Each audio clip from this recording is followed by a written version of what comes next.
Padre, queremos pedirte que nos enseñes, que ilumines nuestro entendimiento a través de tu palabra para que podamos seguir encontrándote en ella, para que podamos seguir profundizando en ti y en la obra que tú viniste a hacer a través de tu Hijo Jesucristo, que podamos seguir apasionándonos por conocerte cada día más y que eso siga revolucionando nuestras vidas, nuestro entorno, nuestra iglesia y allí donde tú nos pongas. Te lo pedimos en tu nombre. Amén. Decía que la palabra está en la palabra. Es un juego de palabras. Porque en la Biblia encontramos menciones constantes acerca de lo importante que ella misma es para cada uno de nosotros, para cada una de nuestras vidas. Estamos hablando continuamente acerca de eso, tanto en las predicaciones como en la escuela dominical, en los minigrupos, en el discipulado. Allí donde estemos tenemos que hablar acerca de la palabra y de lo importante que es la Biblia para nosotros, para nuestros niños, para nuestros adolescentes, para nuestros jóvenes, para nuestros matrimonios, para nosotros que somos adultos, para los que son más adultos que nosotros y para los que hayan de venir. Fijaos que la Biblia comienza hablando de que en el principio creó Dios los cielos y la tierra y los creó a través de su palabra. Dios hablaba y por su palabra que era lanzada, los cielos y la tierra eran construidos y constituidos. Esa palabra que fueron escuchando los patriarcas, llega un momento y encontramos en el libro de Deuteronomio cómo Dios la ha revelado a su pueblo y no solamente la ha dado a su pueblo, sino que le ha dado un mandato, el de transmitirla de generación en generación. El texto posiblemente más clásico y conocido es Deuteronomio capítulo 6, versículos del 1 al 3. Estos son los mandamientos, preceptos y normas que el Señor tu Dios mandó que yo te enseñara, para que los pongas en práctica en la tierra de la cual vas a tomar posesión. Recordamos que el libro de Deuteronomio, la segunda ley, era ese recordatorio al pueblo de Dios que va a entrar a la tierra prometida. Y Dios le dice en el versículo 2, para que durante toda tu vida tú y tus hijos y tus nietos honréis al Señor tu Dios cumpliendo todos los preceptos y mandamientos que te doy. Y para que disfrutes de larga vida. Esa es la motivación de Dios al dar su palabra. Que sea de bendición y que riegue tu vida y mi vida de una manera en la cual podamos vivir también aquí, con pleno sentido, con plena felicidad. Por tanto, le dice, escucha Israel y esfuérzate en obedecer. Así te irá bien y serás un pueblo muy numeroso en la tierra donde abundan la leche y la miel, tal como te lo prometió el Señor y Dios de tus padres. Oye pues, oh Israel, y cuida de ponerlos por obra, para que te vaya bien. En los Salmos hay alusiones continuas a la importancia de las Escrituras y se menciona ella también de muy diferente forma, pero comienzan los Salmos, ese libro que ha sido escrito para ser cantado a lo largo de siglos.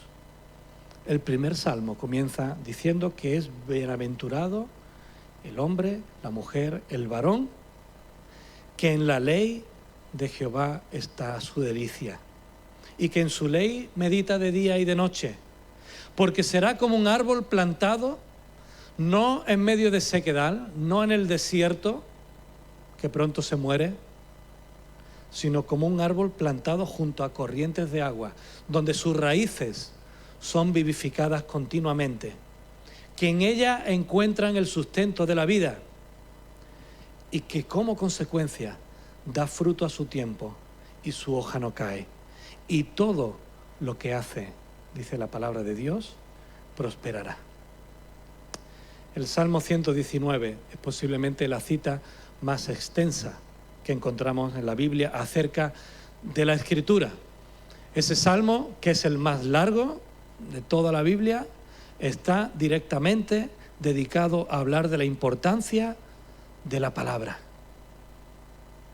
Bienaventurados los perfectos de camino, los que andan en la ley de Jehová. Y en mitad del Salmo, en el versículo 105, se pregunta el salmista, ¿con qué limpiará el joven su camino?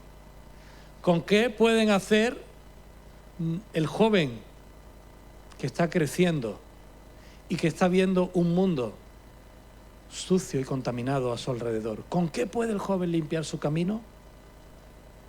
Pues da la solución, con guardar tu palabra, con toda solicitud. Porque lámpara es a mis pies tu palabra y lumbrera en mi camino. Los Hechos de los Apóstoles, de una manera indirecta, se nos anima a ser como los de Berea, que continuamente escudriñaban las Escrituras para ver si aquello que se les estaba predicando era cierto o no. Y Pablo les admira por ellos. No solamente les compara con los de Tesalónica, que eran unos bestias,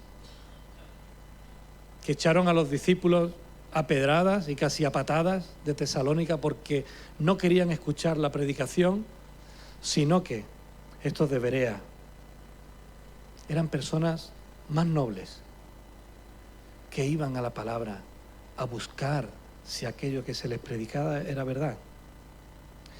Gracias a las cartas de Pablo, tenemos un montón de alusiones a la palabra. Porque Pablo anima a su compañero en la milicia, como él le llama, a ese siervo que ha enviado a la iglesia de Éfeso, a nutrirse de la palabra, a usar bien la palabra de verdad, a predicarla, a animar con ella a tiempo y fuera de tiempo. Fue gracias también a sus cartas a Timoteo que podemos recordar que toda la Escritura es inspirada por Dios y que es útil para enseñar, para reprender, para corregir y para instruir en justicia. El ejemplo máximo de utilización de la palabra fue Jesús mismo. Él que conocía las Escrituras, él que conocía lo que había sido profetizado, incluso acerca de él, él usó las Escrituras para contraatacar a Satanás cuando fue tentado. Es lo primero que encontramos de su testimonio. Pero antes se nos dice que Jesús estaba en el templo ya con 13 años, encargándose de discutir con los maestros de la ley acerca de las cosas del Padre. ¿Y cuáles son las cosas del Padre? ¿Qué se podía discutir con un maestro de la ley? La ley, la palabra, la enseñanza. Jesús usó las Escrituras para enseñar y señalar acerca de errores doctrinales y le llegó a decir a los de su tiempo: erráis porque no conocéis las Escrituras, ni tampoco el poder de Dios.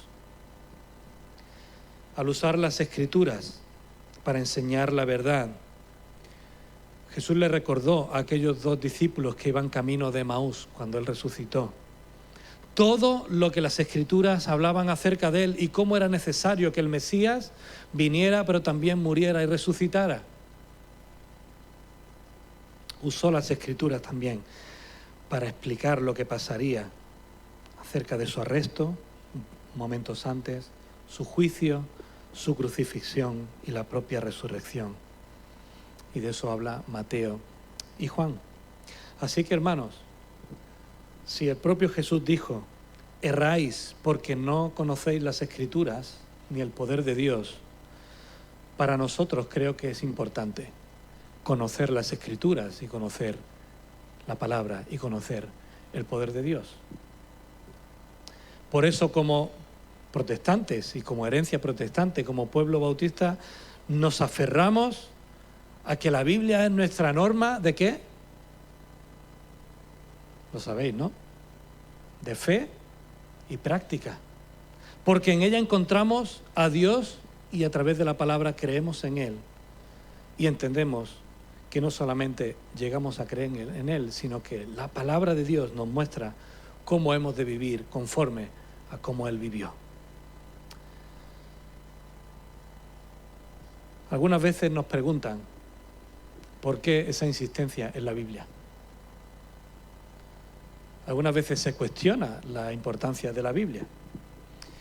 O algunas veces nosotros mismos no sabemos defender por qué tanta Biblia. Y precisamente el porqué está en por lo que no es la Biblia. No es un libro cualquiera. No hay ningún libro que haya transformado a lo largo de la historia tantísimas vidas como sigue transformando la Biblia. No hay un libro que se haya leído más, no hay un libro que se haya traducido más, no hay un libro que se haya vendido más, no hay un libro que se haya comprado más, no hay un libro del cual nadie tenga tantas ediciones en su librería como de la Biblia. No hay un libro que se esté descargando tanto en las aplicaciones, no hay un libro que esté alcanzando a tantos rincones de la tierra como alcanza la Biblia. Y alguna importancia debe tener la Biblia. Tiene más importancia que cualquier manual de instrucciones, tiene más importancia que cualquier libro de filosofía, tiene más importancia que cualquier novela histórica, ha alcanzado a más personas que ningún código ético, que ningún libro de autoayuda, que ninguna biografía, que ningún libro de historia, porque la Biblia es la palabra de Dios. El Nuevo Testamento nos habla acerca de la palabra, de ese logos, y nos dice que es un mensaje de buenas noticias, una palabra verdadera, que da vida, que trae justicia, que trae reconciliación, que trae salvación y que apunta a la cruz como último hecho en el cual podemos ver esa manifestación del poder de Dios. Porque si no fuera por la cruz, no habría resurrección. Y ese hecho inseparablemente unido es el hecho en el cual Dios muestra su gloria. En la debilidad de la carne, en el poder de Dios resucitando a Jesús de los muertos. Ese mensaje es crucial para todo ser humano. Lo crea o no lo crea, lo valore o no lo valore, sea consciente de ello o no sea consciente de ello. Pero estamos diciendo que la importancia de la palabra es que en ella encontramos a la palabra. En el principio era el verbo, hologos, la palabra, y el verbo era con Dios, y el verbo era Dios.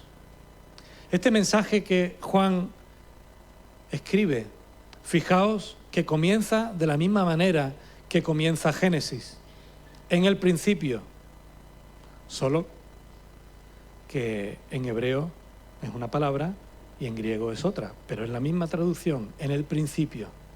Un guiño a todo judío que pudiera estar leyendo su evangelio. Porque al decir que en el principio el verbo, la palabra, estaba allí presente, lo que retumbaba en la mente de un judío era esa palabra creadora y poderosa de Dios, creando los cielos y la tierra. Después Juan dirá que esa palabra se hizo carne, lo vimos la semana pasada, ¿recordáis? Que habitó entre nosotros.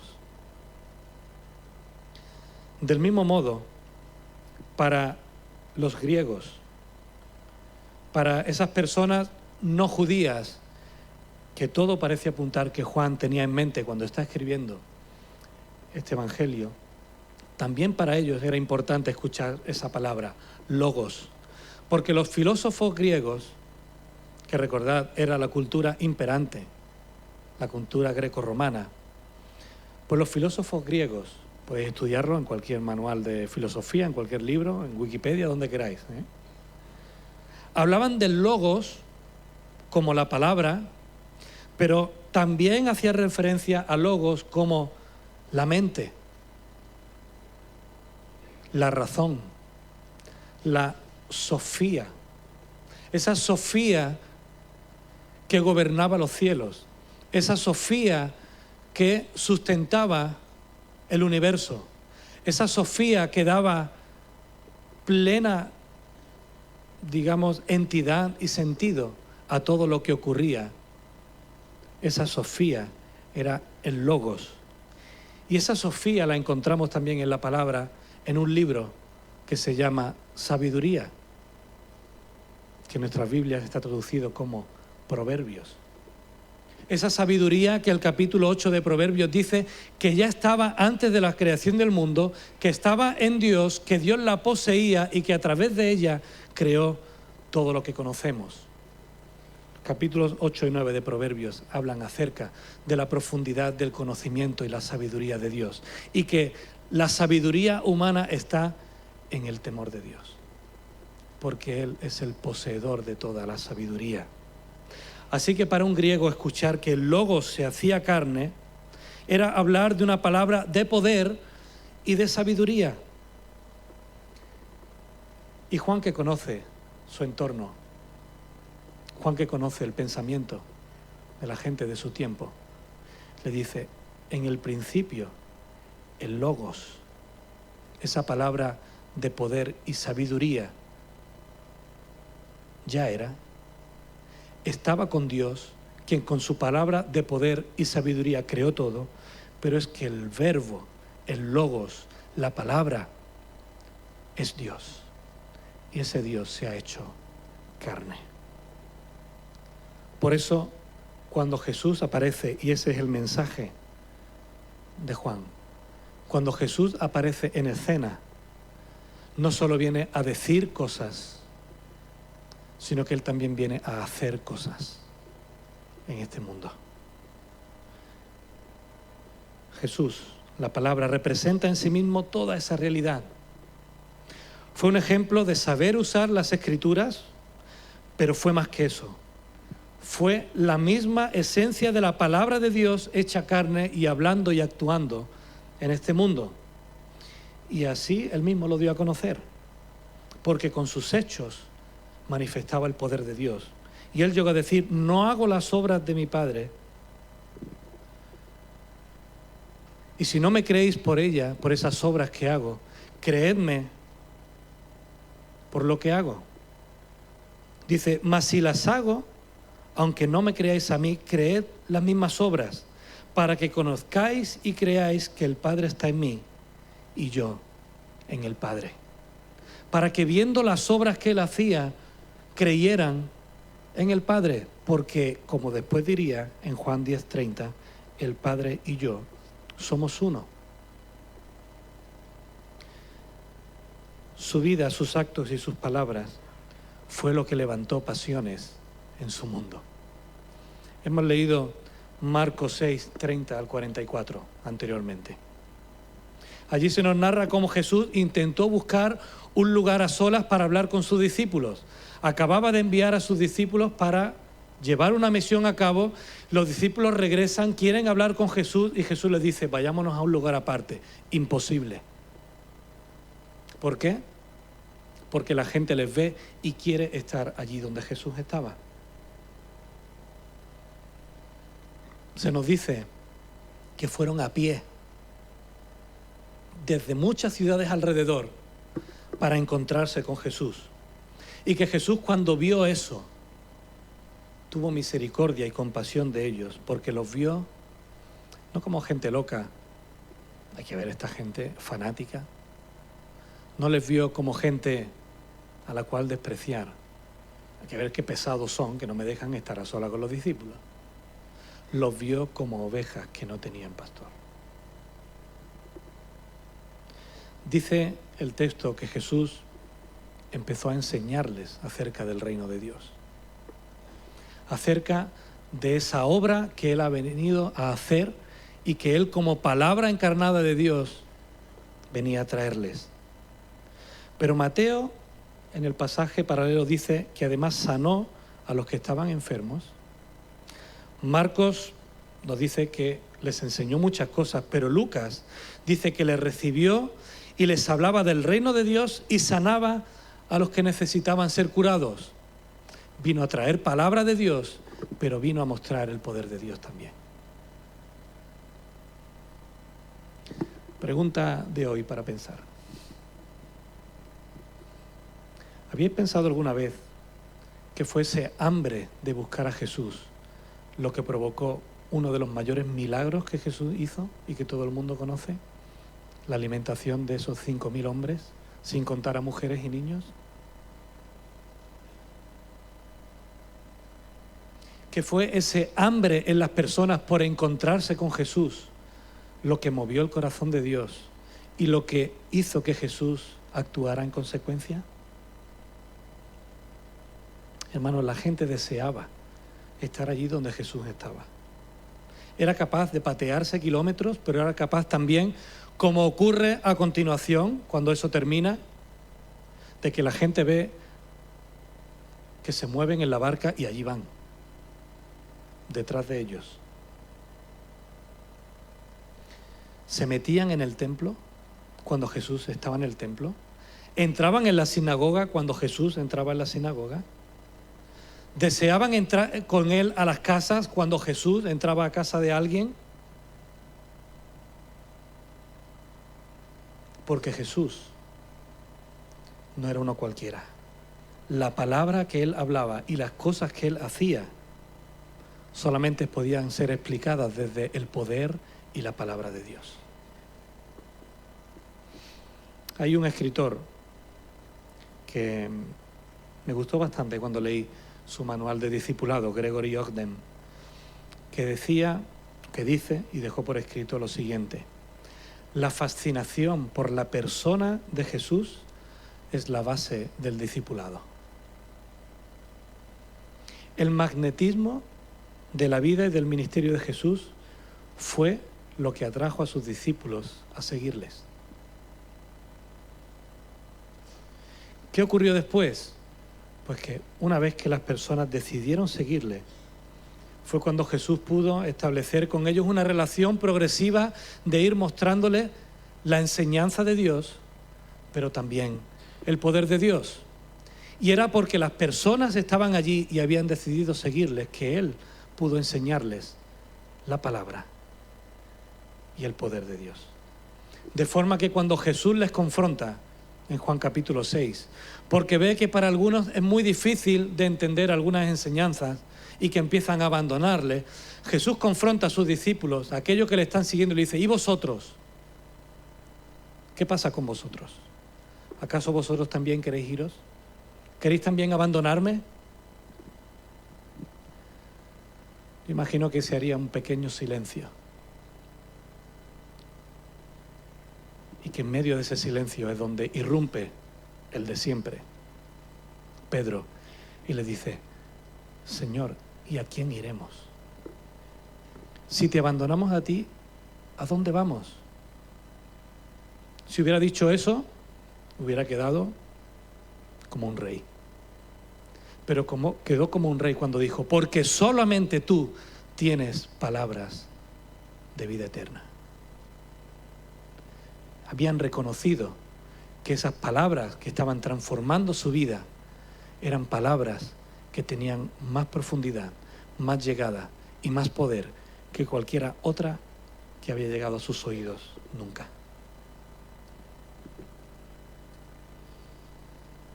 Jesús atrajo. Jesús fue el imán. Jesús fue el motivo por el cual las personas querían escuchar la palabra. Y hermanos, eso tiene que hacernos reflexionar en algo. ¿Cuál debe ser nuestra primera pasión? ¿Jesús o las personas? Segunda pregunta importante. ¿Cuál debe ser nuestra pasión? ¿Jesús o las personas? Continuamente escuchamos hablar de las personas. Las personas, las personas, las personas, las personas. Como iglesia, las personas. Como cristianos, las personas. Como creyentes, las personas.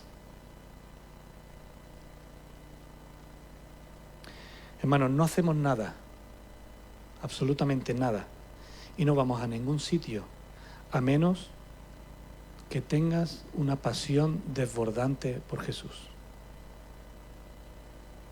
Si Jesús, quien es el Logos, el Verbo, la palabra, está inundando tus pensamientos, tu boca, tu corazón, si te sale por los poros, entonces Él va a poner su pasión en ti, por las personas, por tus hermanos de la iglesia y por los perdidos. Pero cuidado, hermanos, porque cuando pones a las personas como tu primera prioridad, el peligro lo tenemos delante nuestra. Cuando las personas son más importantes para ti que Jesús, cuando quieres pasar más tiempo invirtiendo en las personas que invirtiendo en conocer a Jesús, entonces la balanza se rompe. ¿Y sabes lo que puede acabar pasando? Que acabes acomodando tu mensaje a ellos, que acabes acomodando tus formas a ellos, que acabes acomodando tus instalaciones a ellos, que acabes pensando más en cómo ellos entenderán o no entenderán, y por no incomodarlas, por no enfadarlas, acabarás no enseñándoles, no reprendiéndoles, no corrigiéndoles y no confrontándoles con la perdición eterna y con lo que Dios ha venido a hacer en sus vidas. En definitiva, estarás intentando ayudarlas a vivir un poquito mejor en Zaragoza, en vez de guiándoles a la vida plena que Dios quiere que tengan por la eternidad con Él. Por eso, hermanos, creemos, en primer lugar nosotros como pastores, que nuestra primera misión, la principal,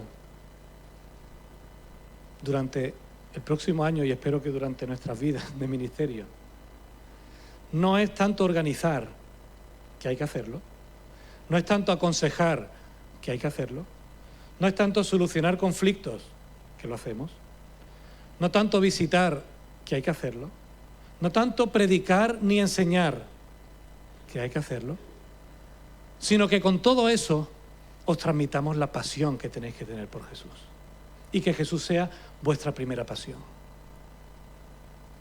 Porque eso es lo que va a hacer que la segunda pasión, la pasión de Jesús, inunde nuestros corazones, que es la de impactar nuestro mundo y ser de bendición allí donde estemos. Pero no nosotros, sino la palabra de Dios a través de nosotros. No yo, sino Jesús a través de mí. Por eso Pablo dijo, imitadme a mí como yo imito ¿a quién? A Cristo. Porque Él es el último y el primero a quien tenemos que imitar. Es decir, hermanos, que tengas hambre de pasar tiempo con Jesús, de conocerle, de aprender de Él, de inundar tu vida de la palabra, para que así puedas ser más y más como Él. Y como consecuencia puedas también transmitir a los demás que es Él el único que puede traer y que trajo todo eso que hemos dicho al principio. Un mensaje de buenas noticias, una palabra verdadera que da vida, que trae justicia, que trae reconciliación, que trae salvación y que apunta a la cruz del Calvario como consumación de todo. Hermano, nuestro deseo es el mismo que Pablo transmitió a los colosenses. Que la palabra de Cristo abunde, dice, en abundancia en vosotros.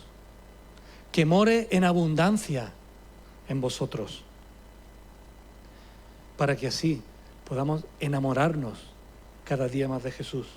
la palabra, experimentar eso mismo que experimentaron, los dos discípulos que iban camino de Emaús, cuando Jesús les deja y dicen, ¿no ardía nuestro corazón en nosotros cuando nos abría y nos explicaba las Escrituras?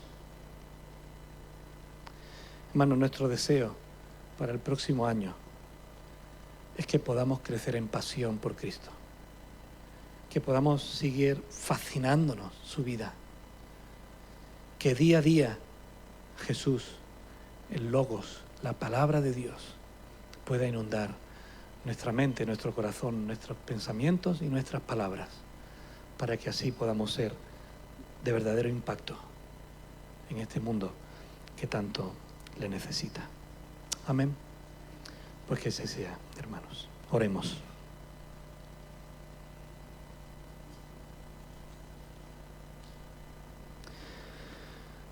Padre, queremos pedirte que tú, a través del poder de tu Santo Espíritu, obres ese milagro en nosotros, Señor, porque es un milagro.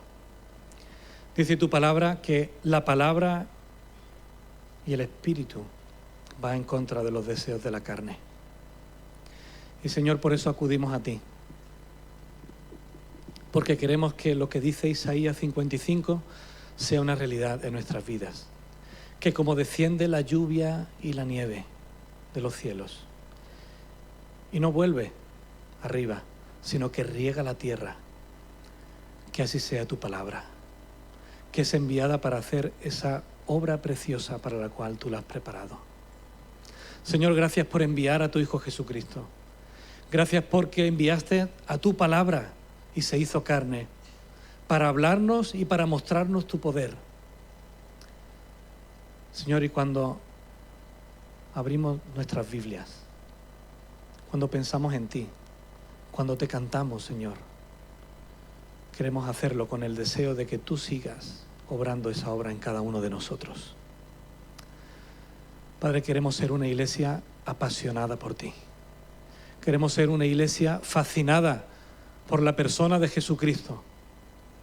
Señor, que ese sea el imán que nos atraiga cada día más a ti. Señor, que cada día vayamos a tu palabra para encontrarnos contigo y para que esa palabra tuya siga transformando nuestros corazones. Señor, queremos ser portadores de ese mensaje de restauración, de perdón, de sanidad, de salvación y de santidad a este mundo, Señor, que no se da cuenta cuánto necesita de ti, Señor. Y Padre, nos ponemos en tus manos para que juntos, como iglesia, podamos ser ese pueblo que transmite tu palabra de generación en generación, ese pueblo que disfruta de vida abundante en esta tierra donde tú nos has puesto. Y Señor, queremos que, siguiendo la metáfora, esta pueda ser una tierra donde fluya leche y miel, para que las personas que aquí viven puedan encontrarte a ti, la bendición completa para sus vidas, aquí y ahora, y también por la eternidad. Señor, te lo pedimos porque queremos que así sea. Y queremos que así sea, y por eso decimos todos juntos: amén. Amén.